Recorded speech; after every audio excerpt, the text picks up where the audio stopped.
জিম্বাবুয়ের বিপর্যয়ের পর আশরাফুলের এই ব্যাখ্যা নিয়ে কম সমালোচনা হয়নি। প্র্যাকটিস ম্যাচ না খেলাই কন্ডিশন বুঝতে পারেনি বাংলাদেশ। ব্যর্থতার পর এমন যুক্তি নিয়ে ঠাট্টায় মেতেছিল সমালোচকরা। ওরা প্রশ্ন ছুড়েছিল আশরাফুলের চাকরি নিয়েও। এবার অস্ট্রেলিয়ার মাটিতে বাংলাদেশের ব্যাটারদের পারফরম্যান্সের পর সেই সমালোচকরা কি আশরাফুলকে দিতে পারবেন তার প্রাপ্য ক্রেডিট?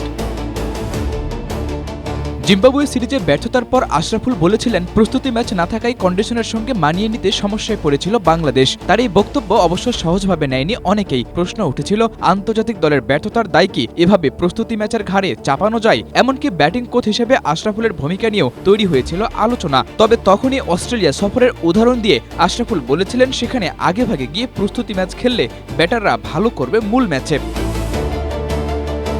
অস্ট্রেলিয়ায় গিয়ে অবশ্য শুরুতেই সেই প্রস্তুতি ম্যাচে আশরাফুলের কথার পক্ষে খুব বেশি কিছু পাওয়া যায়নি। ক্রিকেট অস্ট্রেলিয়া একাদশের বিপক্ষে মাত্র ৫৪ রানে অল আউট হয় বাংলাদেশ। তখন বরং প্রশ্নটা আরও জোরালো হয়, প্র্যাকটিস ম্যাচ পেয়েও যদি ব্যাটাররা ব্যর্থ হয়, তাহলে কন্ডিশন মানিয়ে নেওয়ার যুক্তি কতটা গ্রহণযোগ্য?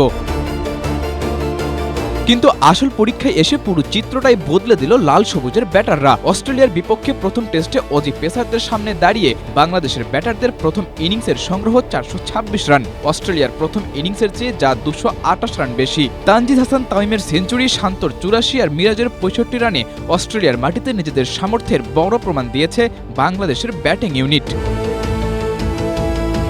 জিম্বাবুয়ে সিরিজের পর সমালোচিত আশরাফুল প্রস্তুতি ম্যাচ আর কন্ডিশন নিয়ে যে প্রশ্ন তুলেছিলেন, অস্ট্রেলিয়ায় গিয়ে প্রস্তুতি নেয়ার পর মূল টেস্টে বাংলাদেশের ব্যাটারদের এমন পারফরম্যান্স সেই যুক্তির পক্ষে কিছুটা হলেও এবার সমর্থন জুগিয়েছে। তাই তো প্রশ্ন হচ্ছে, সমালোচনা করার সময় যারা সামনে ছিলেন, এবার কি তারা আশরাফুলকে একটু ক্রেডিট দেবেন?